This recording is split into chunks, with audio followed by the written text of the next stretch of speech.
தேர்தல் அறிக்கையில் இலவச அறிவிப்புகளை தடுப்பது மற்றும் ஓட்டுக்கு பணம் கொடுப்பதை தடுப்பது தொடர்பாக ஆலோசிப்பதற்காக பாராளுமன்ற நிலைக்குழு நாளை தமிழகம் வருகிறது. தமிழகத்தில் அரசியல் கட்சி தலைவர்களுடன் அந்த குழு ஆலோசனை நடத்த உள்ளது. இதுகுறித்து எமது டெல்லி செய்தியாளர் அரவிந்த் தரும் கூடுதல் தகவல்களை கேட்கலாம்.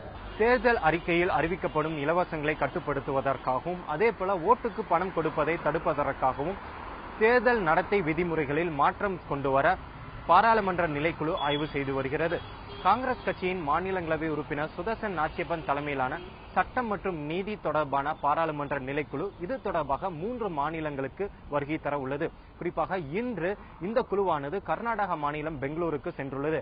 அங்குள்ள பல்வேறு அரசியல் கட்சி தலைவர்களுடன் கலந்தாலோசிக்கும் என்ற குழு அதனைத் தொடர்ந்து சமூக ஆர்வலர்கள் மற்றும் அந்த மாநில தலைமை தேர்தல் அதிகாரியுடன் ஆலோசிக்க உள்ளது. அதனைத் தொடர்ந்து நாளை மதியம் இந்த குழு சென்னை வர உள்ளது. சென்னை வந்து தமிழகத்தில் உள்ள பல்வேறு அரசியல் கட்சி தலைவர்களுடன் இந்த குழு ஆலோசிக்க உள்ளது. அதனைத் தொடர்ந்து நாளை மறுநாள் சென்னையில் உள்ள அம்பேத்கர் சட்டக் கல்லூரிக்கு செல்லும் இந்த குழு அங்குள்ள மாணவர்கள் மற்றும் பேராசிரியர்களுடன் கலந்து ஆலோசிக்க உள்ளது. அதனைத் தொடர்ந்து இந்த குழுவானது போபால் செல்ல உள்ளது. அங்கும் பல்வேறு அரசியல் கட்சி தலைவர்களுடன் இந்த குழு ஆலோசிக்க உள்ளது.